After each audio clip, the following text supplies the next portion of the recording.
All right, it's back. Thompson to Clark. We're going to talk about some playoff baseball. We're going to talk about Bruce Bochy. Talk about it's kind of funny to me because Bochy's back. Dusty is in the World Series. Yeah. And we're sitting at home watching all of it. That's right. Where's Felipe Alou, man? Well, yeah, where is Felipe Alou? So did you see what Dusty said about Bochy? I did not. So he said, glad for Bruce. He's one of my favorite guys. He's one of the best managers around. I wish he was in the other division. I'm glad he's back. One more for the old dudes. Nice. That's right. They're actually in the same division. So, yeah. The American League West is packed full of former Giants. Well, Stephen Vogt has retired, so there's no more former Giant with the A's. I'm sure there's actually they probably have Sky Bolt, right? Former Giant great. So there you go. So we'll break down the series a little bit. It is a 106 win team versus an 87 win team going into the World Series. Yeah. We'll talk a little bit about the Bochy stuff. I do want to hang out on the Bochy stuff a little bit. And then at the end, we're going to reminisce a little bit. And I kind of teased it with our little cover photo here. 10 years ago today, jeez, Pablo Sandoval hits 3 home runs in Game 1 of the 2012 World Series against someone who's going to pitch in the World Series this year, Justin Verlander. He hit 2 of those against Verlander. That's like they say, if you stick around the game long enough, you're going to see a lot of cross-contamination, a lot of former matchups who become new matchups. And now we're starting to see, the old guys and like Justin Verlander clashing with the young guys who have old dads like Vlad Jr., Dante Bichette's son, Bo Bichette. So you're starting to see all that kind of intermixing. And it just, I think it just makes the gray come out even more, so.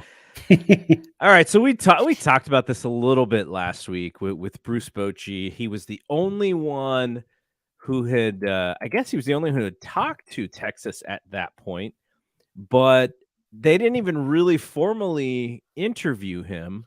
And just today, he was announced as the new manager.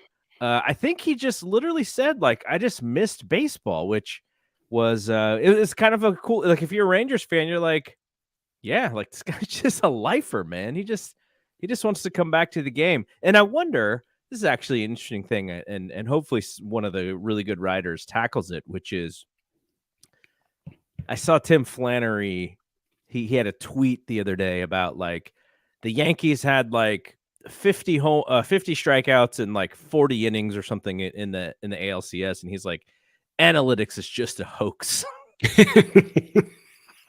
Yeah. I mean, it's the Yankees are a swing for the fences team. They are very much the late 90s San Francisco Giants, where you've got a 50 to 60 home run guy, and then you've got the rest of the team.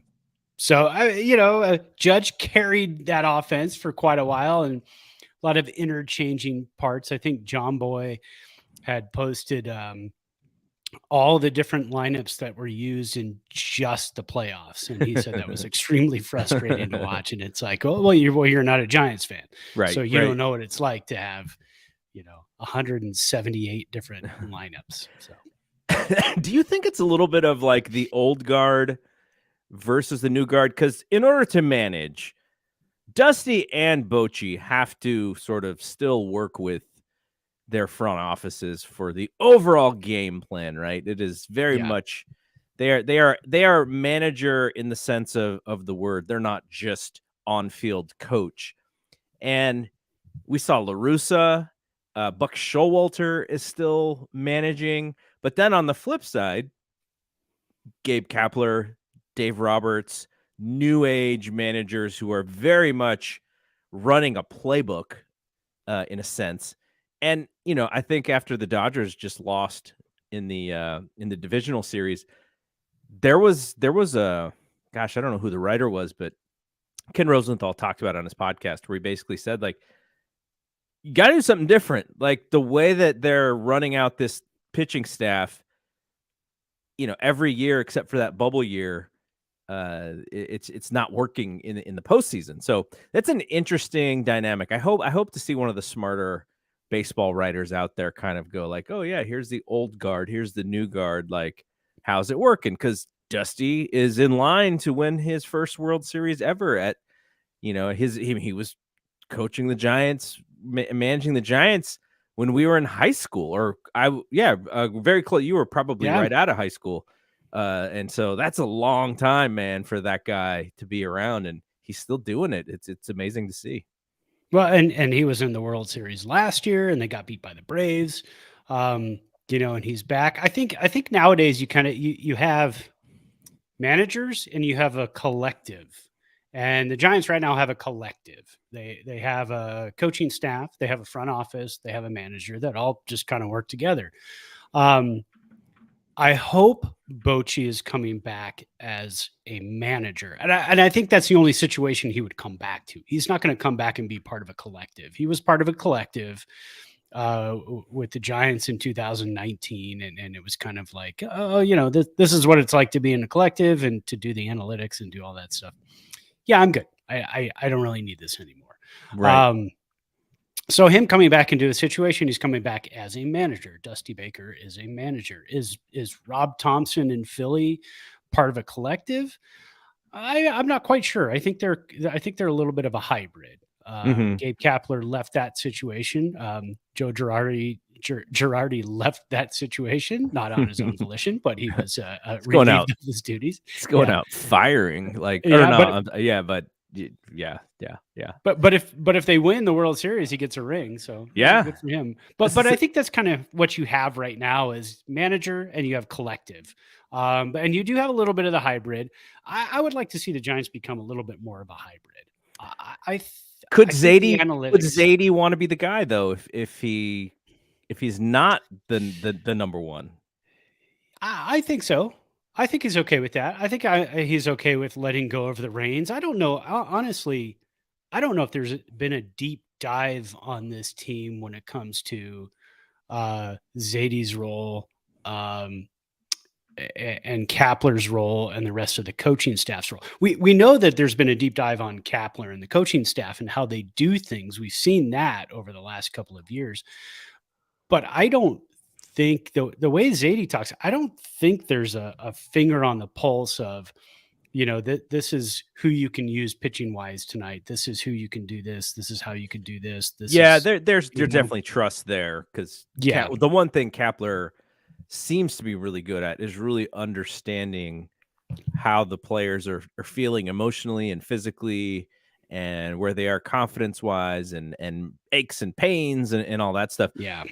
And so I'm interested in your thoughts on this because I think we both are fans of Kepler. Sometimes I think he likes to speak in ways that are not conversational, and I think it sometimes bothers people. So I created for our Twitter, our Thompson and Clark Twitter, and for the Facebook page, I created a new Twitter profile photo, and I use our BSPN background, our logo in that. And so I'll post it here for the people watching on video. So I posted this on Facebook and I actually got some negative comments on using Gabe as sort of the face of the Giants. And the reason why I use Gabe as the face of the Giants is because there's no Posey anymore, or else I would put Posey and maybe it should have been Logan Webb, but I still don't think Logan Webb is really the face of the team. It is Kepler at this point right now, right?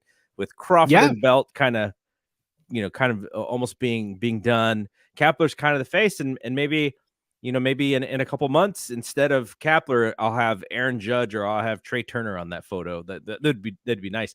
But the comments that I was reading was, I think that one of them was basically taking Larry Krueger's stance on Kepler, in that Kepler wants us to believe that he's smarter than he really is. And I don't like that take because I haven't seen that from Kepler. But if the non-conversational speak that he does do sometimes rubs people the wrong way. I understand that part, but I then don't equate that to Kepler thinking he's the smartest guy in the room, all the time. No, I completely agree with your take on that. I don't think that he thinks he's a brilliant genius. I think what he is trying to be a calm, understanding manager of a baseball team, a major league baseball team. That's it. I don't think he's trying to be the smartest guy in the room or thinks he is. His demeanor, the way he talks to the media, he just tries to be respectful and describe the way the team is going or the way a player is without throwing people under the bus. I think he's just trying to be respectful to his team, and a lot of times people take that as he's trying to be super smart and brilliant guy, but no. Yeah, he's not going to throw someone under the bus necessarily. He may be vague about it, and in the way that he describes it, we can probably kind of figure out what he's talking about. Like he's mentioned the defense in so many different ways, and Yeah. if the person who made the two horrendous defensive plays, Chalk Peterson, I mean, then that's who he's talking about, right? Yeah. And, I had this moment. I was watching some of the games, the Philadelphia and San Diego series. Juan Soto was so bad in right field in at least 2 or 3 of those games. And I'm like, man, is this just like a thing where these outfielders, they're not as well-rounded, when it comes to that? Like Barry Bonds obviously was the best offensive player and he was the best defensive outfielder in left field. And so that's why he was the best. But I'm watching Juan Soto and I go, okay, I get it. Like he's a really dynamic offensive player, but I thought he was a little bit better of an outfielder. And there's a moment in game 1 where they need a big defensive out because Philadelphia is putting guys on base, and my guy loses the ball in the sun, and he moves out of the way. On a ball that if he catches it, then, he stops a lot of that nonsense. And there was another one where he made a dive, he misses, ball goes to the wall. There was another one, and this is a little bit of a smaller one. The center fielder is lining up to get the hit, and he's got that better angle to throw home if he needs to throw home. Soto comes all the way from right field and crosses over the center fielder. And by the way that he picks up the ball, because he's left-handed, he's got to wheel all the way around to throw, and he's not going to get a throw off because of the way that I'm just like, that's a center fielder's ball. What are you doing? Like, there's moments there where I was just like, man, this is how we felt every single game. And I'm watching Juan Soto play poor defense. So it was frustrating, but it made me sort of think like, man, maybe we're not that far off from some of these teams, especially when, you have Kyle Schwarber having to play the field sometimes. When you have Juan Soto, they were not DHing him necessarily. So, maybe we're not as far off with this defense than I think we are. No, definitely not. We just don't have a Kyle Schwarber, a Nick Castellanos, or a Juan Soto bat. Yeah. I think that's the problem. You've got the defense that's rough, but you don't have the guy who has the eagle eye at the plate like Juan Soto, who could hit the ball 500 feet. And just a side note on Juan Soto, you and I, we watch a ton of highlights during this season. Just, every game, not just the Giants, but just every game. That's what we do. We love baseball programs and we love baseball highlights. I honestly do not remember a single defensive highlight from Juan Soto this year. No. Yet here he is up for a Gold Glove in right field. Over Yastrzemski, right? Over Yastrzemski. And it wasn't because Yastrzemski didn't have enough innings in the outfield. That's the thing we can gather from that. But when I saw that come out, I thought, oh, that just came out the day after he botched 2 plays in right field. So, and then I started thinking, I could think of a bunch of different players. Like if you name a player, I go, oh yeah, I think I've seen a defensive highlight from them this year. I don't think I've ever seen any from Juan Soto this season. There aren't any that I can think of going back a couple seasons either. But he's riding that name, man. Juan Soto. Yeah, I think that was what I think it was Baggerly who tweeted that and said, Yastrzemski doesn't have the name, obviously, but he was a much better outfielder than Juan Soto. Yastrzemski as a right fielder, he is upper, probably top 7 or 8 in the game. But it's just because he's going back to center, and he's a serviceable center fielder, but he's not the same dynamic center fielder as he is a right fielder. So there's some in that as well. But yeah, and that's kind of like, Philadelphia would take advantage of those mistakes, and they were really good at that. And then on the other side, I felt Giancarlo Stanton was sort of the same way. Like anytime they needed a big throw, like there was a moment where they had kind of stopped the bleeding a little bit, and then there was a sac fly, and he catches this sac fly. There's runners on second or maybe runners on first and second and third. But bases may have been loaded, and he's not going to throw the guy out the plate, and instead he targets to third base. But he's so casual in making this play. The guy tags up on second and goes to third, and I'm like, dude, it's right in front of you. Like, how do you not see what's going on? It's right in front of you. And so stuff like that, the good teams like the Astros, they just capitalize on that. They just they go, okay, there's a really good chance that Stanton is going to not make a play, and we're going to test him, and we're going to keep testing him until he does make a play, and we're going to just take that extra base until they stop us. And it's stuff like that where you look at the teams, and that this is why I think the Astros are probably going to win this World Series, though I will kind of be rooting for both because I want Baker to get his ring, but we got Zach Wheeler on the other side. I'm a Bryce Harper fan. I've been a Bryce Harper fan since he was in high school because I was following him through Sports Illustrated and all that stuff. I've always really enjoyed, and we finished second to Philadelphia in getting him. That was the one where I was like, he would have been, my kid's favorite player, right? But so I kind of want both to win. I'm not sure where I'm leaning. I think the Astros are better, but Schwarber and Hoskins and Bohm and Bryce, if they get hot, there can be something there, even with that 87 win team. Yeah, that it's going to be. I want to say it's going to be a good series. I don't think it's going to be a good series. I think the Astros win in 4 or 5 games at the most. Yeah. But I will also be pulling for Philly because how fun would it be for the first season of the new format to get your number 6 seed in there with 87 wins to win the World Series?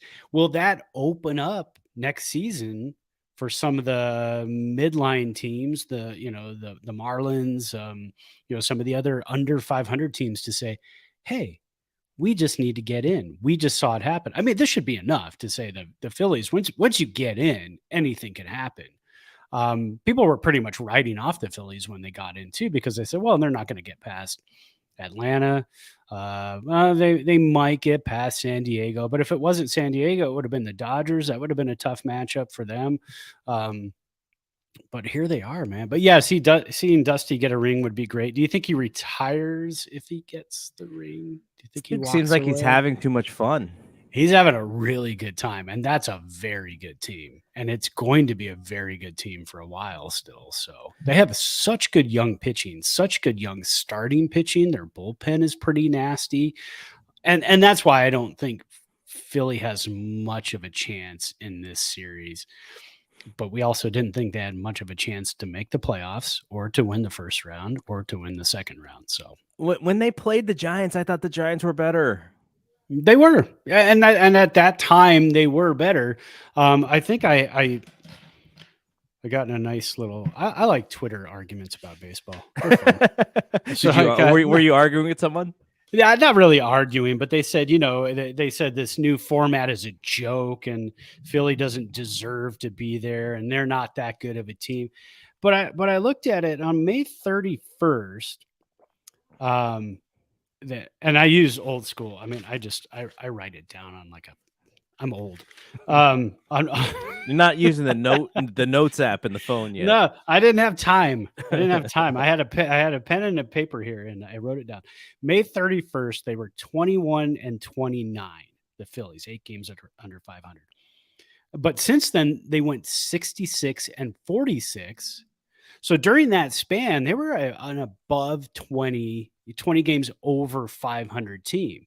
Yeah. And then you got to remember, two months later, they made some great moves at the trade deadline to shore up their team. This is a good team. This is not necessarily a 6 seed. They had to fight to become a 6 seed because they had a horrible 2 months of the season, beginning 2 months of the season. But this tells you it's not. I mean, it's a 162 game season. It's all about what are you doing the last month. Those are the teams that are dangerous and scary. The Giants got hot the last month of the season, but they had dug themselves such a deep hole. There was nothing that could have been done at that point. So that tells you again, you have 1 month during the season that's better than what you had, and the Giants are probably that 6 seed. Yeah. What could have been? What could have been? So what do you think about them waiting a whole 5 days to start the World Series?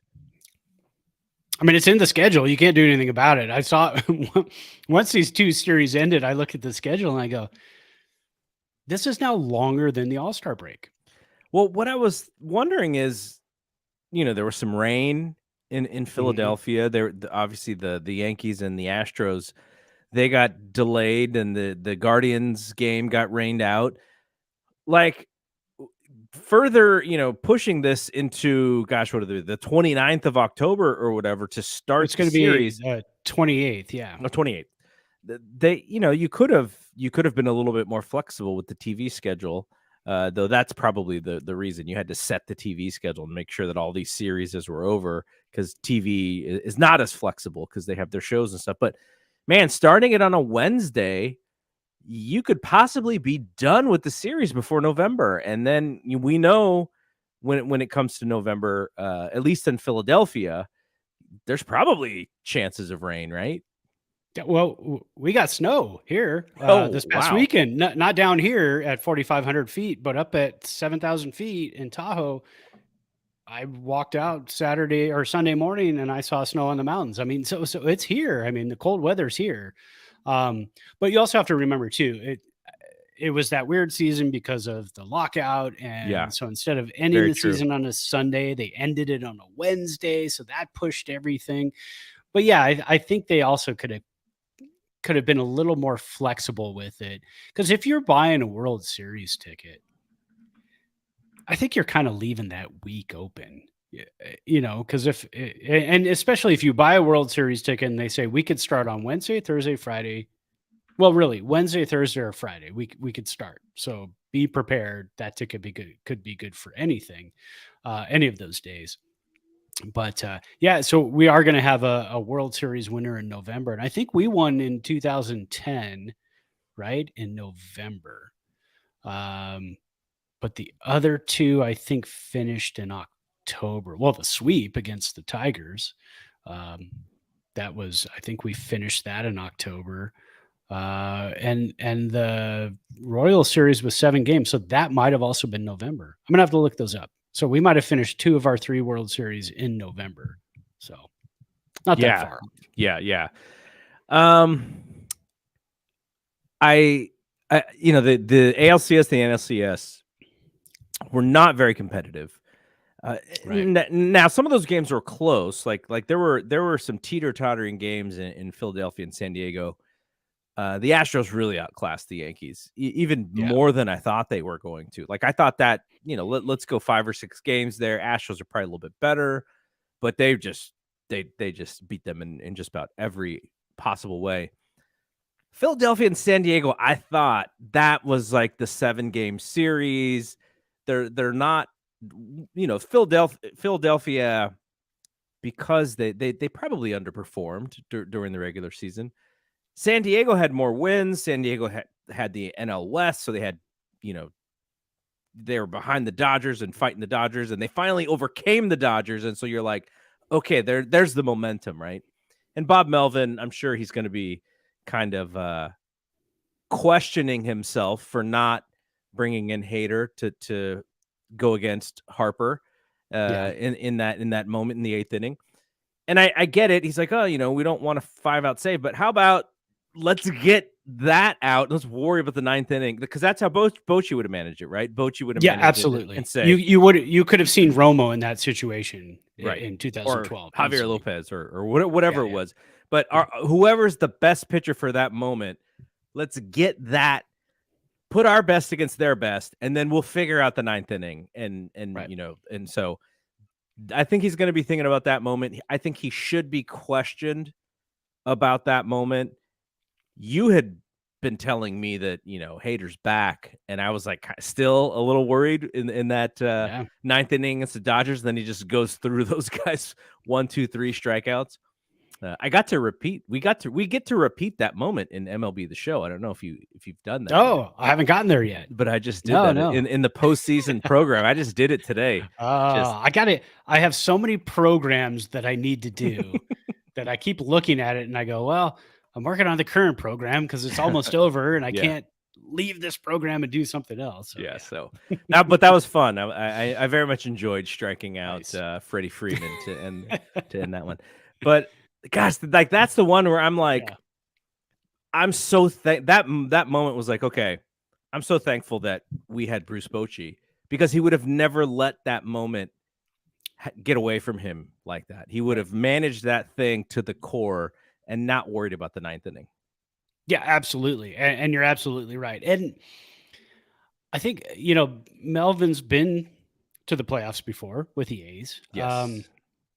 He's never quite had this talent level before, I dare I say, but like you said, I mean, I would have loved to have seen Hader come in. That was a perfect matchup. That was the perfect situation, because then you didn't even, what happened? You didn't even have a chance to bring Hader in the 9th inning to do anything, because now you're down and now you're scraping to get back in it.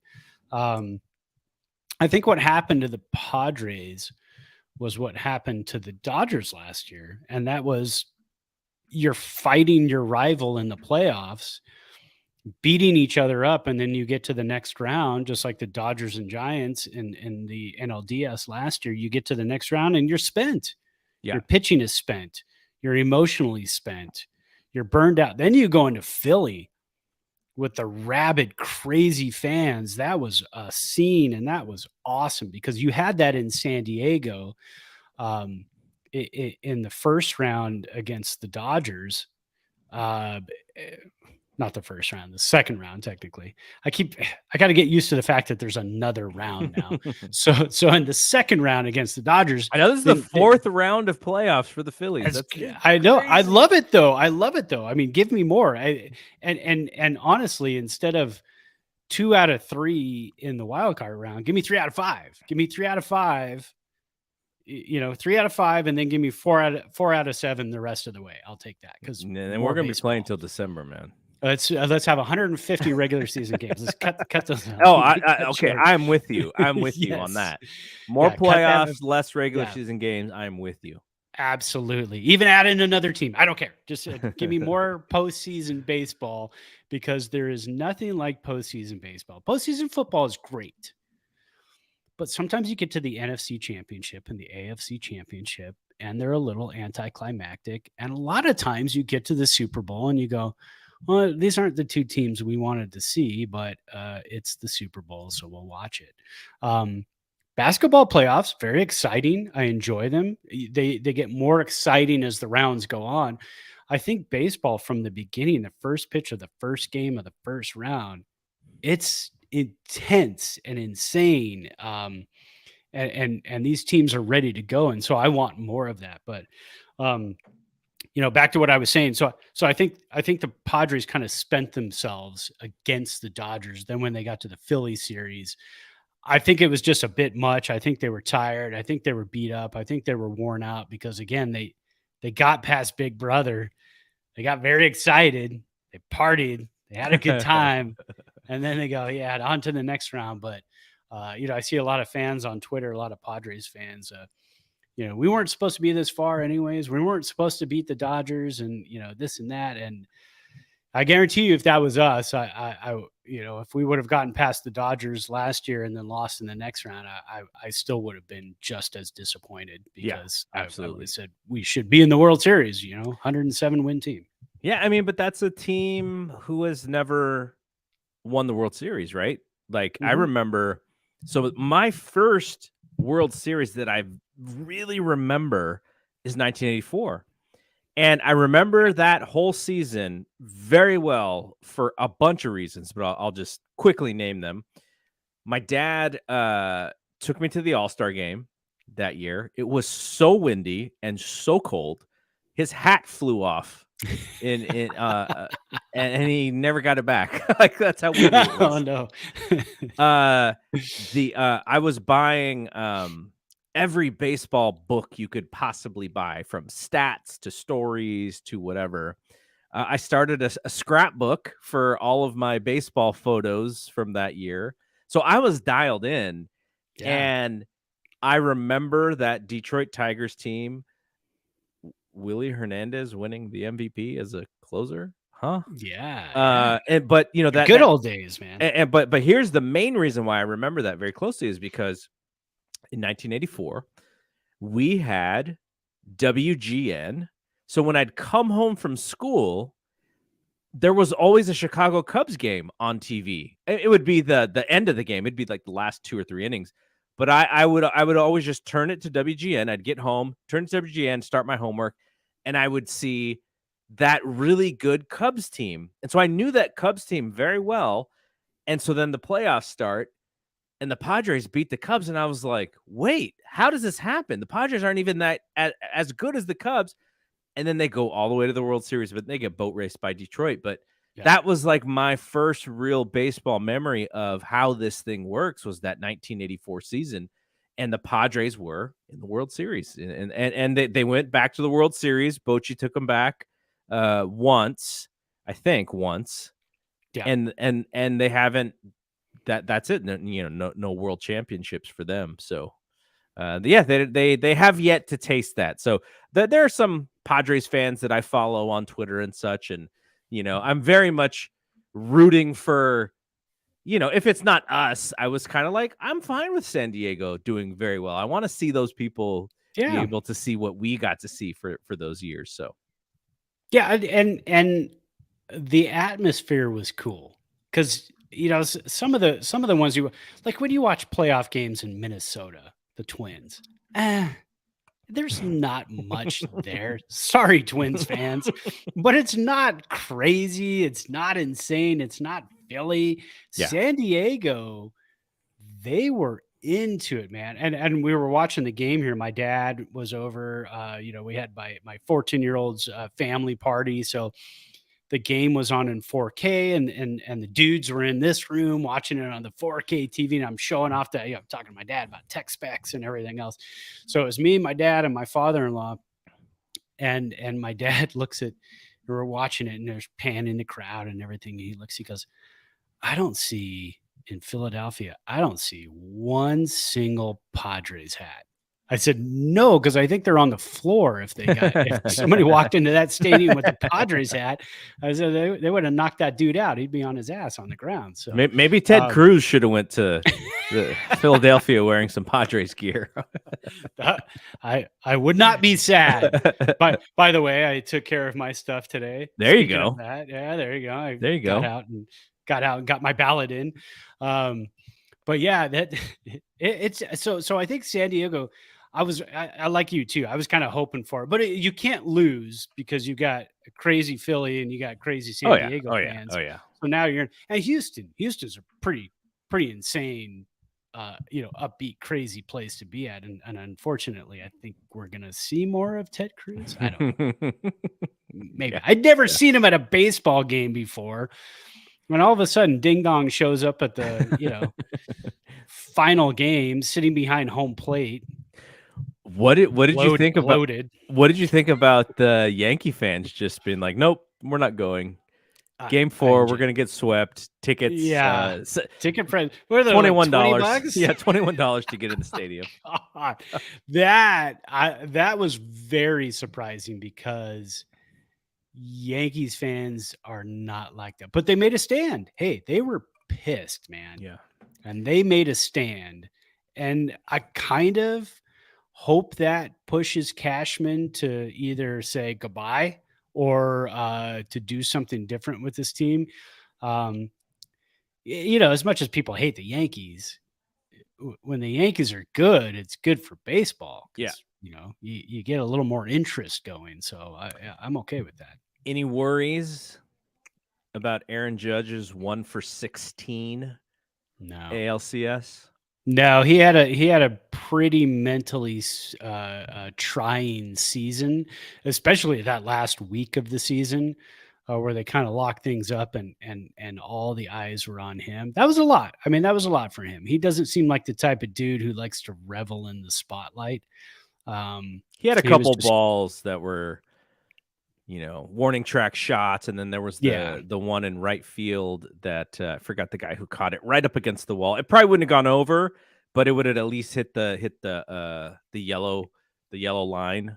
Yeah, exactly. And he needs guys to hit around him. So when he's in San Francisco and he's got Trey Turner in front of him and behind him he's got Wade Boggs. Then no, I don't. I mean, I asked my Dodgers fan buddy about Turner. Like, if I mean, it seems like Turner probably wants to go back to the East Coast. Like that's what I've heard. But yeah, I was like, what'd you think? Did you like the Trey Turner experience? And he's like, yeah, I loved it. He's such a consistent player. Like he's just plays every game, dependable, and just really good baseball player. And I kind of feel like that's what the Giants need. Like that's what the Giants need. Yeah. Like if he does he's like the Buster Posey of the middle infield. Oh yeah. And if he does go back to the East Coast, I could totally see him in a Red Sox jersey. Wow. Because they haven't had that Pedroia guy in a while. Yeah. Right. So you get Turner in there with Xander Bogaerts.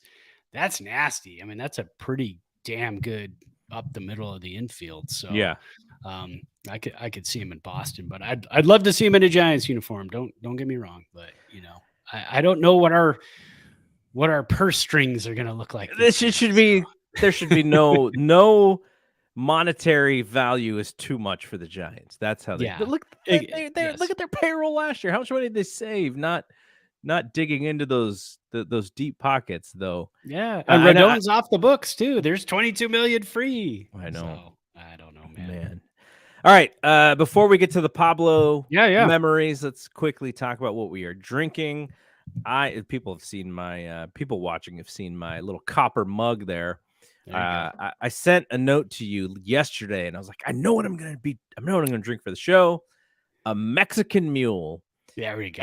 And so you had told me about the diet ginger beer that your wife, the stevia ginger beer that your wife usually Zevia brand, so I went to Safeway and I was like, okay, if they don't have any diet ginger beer, then I'll go to the Sprouts and get the Zevia one. But I did find one. It is called Bundaberg Diet Ginger Beer, so that's what I bought. Oh, nice.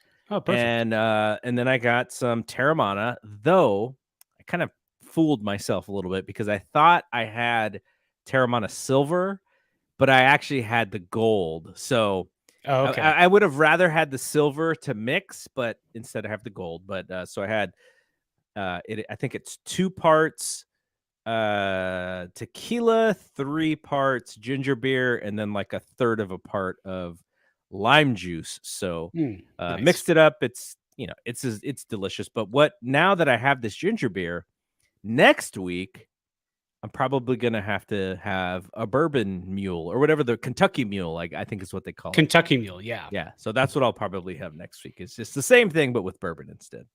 Nice. I went. I thought it's cold out. What are we got? 63 degrees right now, but overnight it was 27, 26, something like that. So I went with I got the maraschino cherries in there. I made There a you go. Manhattan. I There you got go. the Sazerac rye and sweet vermouth, some Angostura bitters, mix it up with some ice, strain it, and throw a couple cherries in there, and good to go. See, that actually Yeah. looks like a cocktail. Like you put Yeah. some time, you put some Yeah. effort into it. It probably took you about 10 minutes or more to make. Yeah, it, So it that's a did real because cocktail. the 16-year-old got home and she was about to turn on the TV, and I go, oh.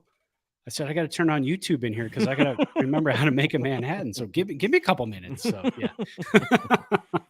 and then my wife and I are going to Tahoe for a few days for our anniversary. It's our 21st wedding anniversary. So Congratulations on that. thank you. So we wait, were able to, the yeah, year 2001? 2001. It was a month after, about 5 weeks after September 11th. Wow. So all of our photos in the church are very large American flags hanging down from the ceiling everywhere. That's everywhere. I mean, it was everywhere. The American flags everywhere in all of our photos. Yeah. And our honeymoon, we were supposed to go to Disney World, but we didn't want to fly because everything was a nightmare. So we said, we're not going to do that. So we drove down to Disneyland and nobody was there. Wow. Because nobody was flying. Yeah. Nobody was flying. The place was empty. We had it to ourselves. They were giving away gifts. I mean, they were just like, here's a stuffed Mickey. Please have it. Thanks for coming. Yeah, because they almost shut down too because of the terrorist attacks. They kept having word that, it was going to be, the next strikes were going to be on landmarks like Disneyland and Disney World. So, everybody was nervous to go to these places, and we thought, we'll just drive down there and see what happens and whatever. And so, yeah, it was empty. So this year we're going to Tahoe, and I'm going to be looking for, I think the last time we were in Tahoe, we were at David Wally's Hot Springs in Genoa, Nevada. And I ordered an old fashioned at the really nice restaurant there, and it was absolutely the worst drink I've ever had. Oh man. It was, I mean, I swear it was like 1 part bourbon, 3 parts water, and then maybe they it took an orange peel and went over the top of it like this, and then way too much ice, and it was awful. So in South Tahoe at Heavenly Village, I'm going to order some old fashions while I'm there. There you go. I'm going to rate them because they've got to be better than that. Do you know that? I'm sure I've told you the story before, but maybe you don't remember. I was in Houston during 9/11. Oh, were you? I was in. I'd flown in the night before on a business trip, and we were going into the office the next morning. And then all that stuff happened, and we couldn't get out. We didn't come home until Saturday, I think. I think it took us all the way until Saturday to be able to get a flight back. And then we always talk about semi-pro baseball. There was a tournament that I was in where we got to play on all the minor league ballparks in Arizona. And that was, I want to say it was like a month later. And so we had to get on a flight to go to Arizona. The airport was packed, as you can imagine. Mm-hmm. We got there a little bit late and positioned ourselves in line and was like, oh, it's not that bad. What we didn't realize, we cut in half of the line, and we didn't even know because of how far the line wrapped around. Yeah. And if we had actually gotten in normal line, we would have missed our flight. Like, oh, geez. Yeah. So that's flying before that, when I used to go with the San Jose Giants and it was broadcasting, or the San Jose Rhinos indoor roller hockey with KSJS, flying was roller hockey? I did. Robert my and I gosh. did indoor roller hockey. the San Jose Rhinos. We went to. That's talent right there. It was fun, man. I had a really good time because I loved hockey. Oh, Robert Burke also did indoor roller hockey with us. So I went to St. Louis, and that's when the Rams were there. And so I got to do 2 games in July back to back. It was like on a Tuesday and a Thursday. So I went to the Trans World Dome, and I walked in. I took pictures of all the Rams signs and everything cool. else, and I just kind of tooled around the city of St. Louis. It was 102 degrees, and the humidity was like 80%. It was awful. Middle of July in St. Louis. Oh, and then we did go see 2 Cardinals games, Giants Cardinals. And so this was 1997. So it was Giants Cardinals. And then the next night, San Diego came into town. So it was Padres and Cardinals. Nice. Yeah, that's very cool. Yeah. Yeah. So yeah. Wow. I didn't know that you called roller hockey. By the way, I'm very hopeful that Christian McCaffrey has a Marshall Faulk-like effect on the 49ers. Because when the Rams traded for Marshall Faulk, it was pretty much over for the 49ers for those few years.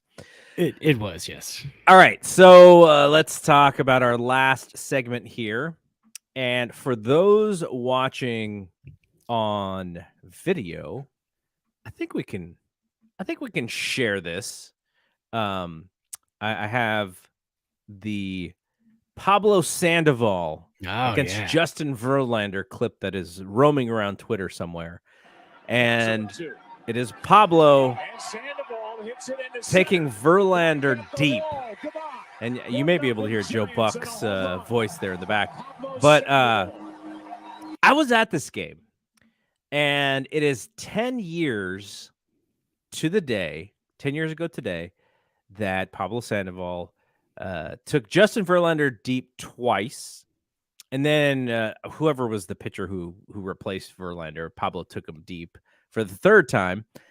And I was just kind of reminiscing about it because it was, first of all, I can't believe it was 10 years ago. Like, that's ridiculous that it was 10 years ago. Yeah. So do you, so if you, I mean, let's set the table. There's an ESPN article in which every baseball writer says the Tigers are going to win the World Series. Like they had them choose, and like every single one had the Tigers. So Giants were clearly the underdog. They had just come back to beat the Cardinals, down 3-1. We had to get behind some rally Zito, and then Zito starts game 1 against Justin Verlander. Like, at this point, we were like, Giants fans were like, we're playing with house money. Yeah. Like, right off game 1. We didn't even, we didn't think we didn't know if we were going to get past St. Louis. And now Cincinnati. That we're in the World Series, Cincinnati down 2-0. And talk about being gut punched. Both of those series, the Giants could have laid down and died against Detroit because Detroit was the much better team. Well, you talked about the Giants, San Diego mentality right there, right? Yeah, they had used every bullet that they had in their chamber by the time they got to the Detroit series. Yeah, and for them to sweep, we were like, "What is going on? What just happened?" So, do you remember watching that game? Just the setup to that game. Were you nervous? Were you just like, everything, from here on out, it's just what it is, because we've been so lucky getting into this thing. Like, do you remember any feelings going into this game? I do. So I have weird memories of this one. Okay, so it's 2012. The kids are, what would they be? 6 and 3 going on 4. So I think I had gone straight home from work, and my wife was going to pick up the kids because she knew World Series. He's going to go home, needs to sit down in front of the TV. And on the front porch, my very first iPhone that I owned had shown up. Yeah. It's like I said, weird memories. Game awesome. 1. Here's my first iPhone. Awesome. So I'm setting it up during the pregame, and I'm getting it ready. Then I get my beer and I pour my big thick stout. If you go to my personal Instagram and you go to like the second Instagram photo I ever took, It is a picture of a stout next to a fake jack-o'-lantern pumpkin with a Giants hat on its head about 5 minutes before game 1 started. So that was my first memory of game 1 of the 2012 World Series. Then the Pablo home runs, but then my next memory was that throw from Gregor Blanco into Buster Posey to set the tone and get Prince Fielder at the plate. The absolute perfect throw, the perfect tag, the perfect call by the umpire. I had to look it up. It was Dan Iasonia. Made a fantastic call. Prince Fielder. There was no replay at the time, too. Fielder was yelling and screaming. He was safe. You watch that replay 800 times. There is not one angle that shows he might be safe. He was out on every single angle. And then the home run by Pablo, then the second, then the third. I think by that point I might have been drunk and might have been sitting there going, this is game 1 and we're trouncing the Tigers and we're beating the Crow. We have a chance to win a second World Series in 3 years. So those are my memories of that. I think we've talked about this time last year as well, or maybe even the year before, because now we're 122 episodes in. Yeah. So my work, they called me. I was working from home. It was probably I don't even know what day of the week this game was, but they're like, I had only been going. I was only going to the office maybe 2 times a week at that point, and so they call me and they're like, "Hey, you come into the office tomorrow?" I'm like, "Yep, no problem. I'm there."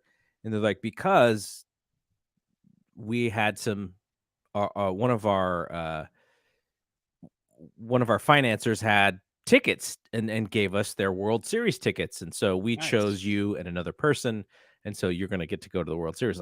I was like, "Oh my god!" Like it's like nothing I ever even thought of. Right? It's like one of those things where you're like, maybe at some point I'll go to a World Series game, but I'm just focused on the Giants winning. I don't even really care. It's like I just want to watch this thing. And then when they say you're gonna go, I was like, oh my god, like this is unbelievable. So I go to the game, or I go to work the next day. Me and my buddy David Wiesen, aka the Ice Weasel, we jump on a cable car, which I'd also never been on before. So we from work, we jump on a cable car, we get dropped off right at the ballpark, and we're there. And like you've been to some sports games where some sports games, some basketball games, football games, baseball games, it's like people are just chill. No, it doesn't feel like it's anything special. And then there are other moments where you're like, oh, this is a big game. Like the crowd understands this is a big game.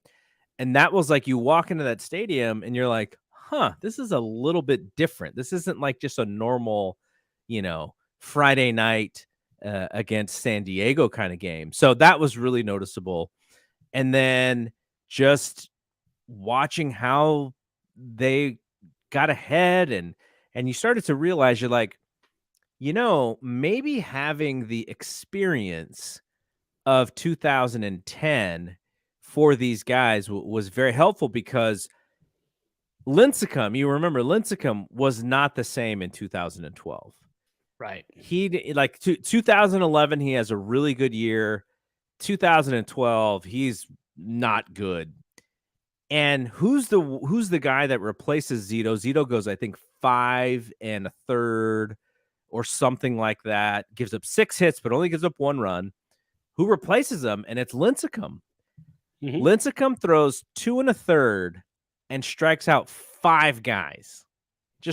And you're like, that's the Lincecum that we remember. Yes. But he comes out of the bullpen, and so you're kind of like, oh man, this guy was the stud. He's the best pitcher in baseball for like 3 years. And now he's kind of humbled coming out of the bullpen, but he channels that Lincecum back. And I think, Pablo hitting the 3 jacks was tremendous. Like nobody expected it. And it's just one of the things that you're always going to remember. But he wasn't a mashing home run hitter. Not at that point. Yeah. No. I mean, at that point, because in 2009, he's kind of like, we're like, oh, wow, who's this guy, Pablo? Like, he's one of the up and comers. And, I think he made the All-Star team in 2012. And then they win the All-Star game, which allows them to have the home field advantage for that World Series, that stupid rule. But I think the thing we'll always remember Pablo, but that little underrated thing that I will always remember is Lincecum coming out for that one moment and being Lincecum all over again. That was fun. Oh, yeah, and I do remember that too. And there was another time he came in. Oh, was it 2014 where he came in and then got hurt and left? And that was kind of the anti of what happened there. It was just disappointing and sad to see him come in, and you thought, okay, here's Lincecum, he's going to have his moment. And I want to say it was the 2014 playoffs, and I can't remember, which point it was, but yeah, that 2012 when he came in, that's heavily overlooked in game one. There were so many great moments in just game one, to kind of set the tone for the entire. So it was like game one and game four. Those are the ones I don't have many memories of game 2 and 3. Yeah, I don't either. I don't remember exactly what happened. Yeah, but that's why we have this. There you go. So I'll be watching this in the next couple days. Yeah, because we have no baseball for freaking. I know, until freaking days. Friday. We have no baseball. I don't even know who's playing Monday Night Football tonight. It's probably a horrible game. Oh yeah, it was. Yeah, I don't know who it is either. I think it's. I don't even know. Nobody on my fantasy team. It's New England. Oh, okay. Against. Oh, that's right. Mac Jones is back, right? Yeah. Is he back tonight? He is back tonight. Okay. Yeah.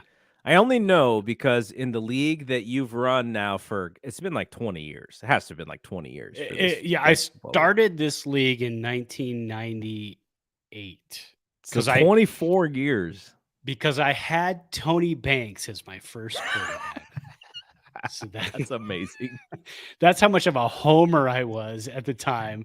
I didn't understand fantasy football. I just took Rams. I was like, well, Tony Banks, that's my quarterback. I'm going to win. That's not how it works. So 24 years of this league. And I kind of went all in on Vikings this year. So this is the Vikings off bye week. So my team is just shredded this entire week. But if the Rams receiver, what is his name? Jacoby something or other. Or not the Rams, the Patriots receiver, Jacoby something or other. If he has a great game, I have a chance to win, but I'm probably going to lose. But that's the reason why I know that the Patriots are playing tonight. Yeah, and I won this week without Josh Allen and Cooper Kupp because they both had buys. Yeah, I don't know what the hell happened, but I won. And then I had Matt Ryan as my starting quarterback. I thought that was a good idea. Yeah. And then our two teams again this week, battling this weekend. I think I would love to have you on We Want Winners, but you're kind of here. You're not sure if you're going to be back in time. I don't know what the situation is. I've got to talk to the boss and find out. I have no idea what the plans are. I just know I'm driving to Tahoe. It's your anniversary. It's all good for us, though. Again, we would love to have you. And also tomorrow night, Hot Take Brian and I are going to be back with the death lineup because we usually record on Thursdays. Last week we recorded on Tuesday because the opening of the season started, but he's actually going to be at the game Thursday night. So we're going to record after tomorrow night's Warriors game. So if you are also a Warriors fan, you can hear us after the game on Tuesday night. And then I'll be back on Sunday night after the Rams 49er games. And I don't know, it's kind of it's only going to be week 8. So I'm not sure if there's a must win, but both teams kind of need to win. So this is kind of a big game to me. Oh, it's a must win for the Rams because they're 3-3 and the Seahawks are 4-3 in first place and the Niners are 3-4 and the Rams can only get over the Niner hump in the NFC Championship game. That's not enough. You got to beat them in the regular season, win the division. And in order to do that, you've got to beat your rival. So they can't lose again 2 games in this season against the Niners. So I think for the Rams, this is, if McVay doesn't have a tight sphincter this week, then something's wrong. So, well, Andy Reid yesterday was definitely like, you know what? We're gonna go into our bag and we're gonna show the 49ers some stuff that maybe we've been holding back because oh my gosh, they went into the bag, man. they killed us. It was not fun, and there was nothing I could do about it. I wasn't even really that mad. I was like, Kansas City's just good. Pat Mahomes is just really good. And that's what are you gonna do? That's what Buffalo did to us in Week 1 on that Thursday night game. I thought, well, that's Buffalo. They're gonna just beat the snot out of you. So yeah, that was it. All right, so we are done here. Hopefully, next week we'll have at least 2 games to talk about, or probably So they play Friday, Saturday. And then they'll probably play Monday again, I believe. Yeah, so they'll be playing actually probably while we're doing our show. While we're recording. Maybe we'll have it on in the background. But Brad and I will be back next week talking baseball. Hopefully there's some Giants news that we can talk about. But otherwise, we will be back next week. So for Brad, I am Double G. We will see you when we see you. Peace out. Peace.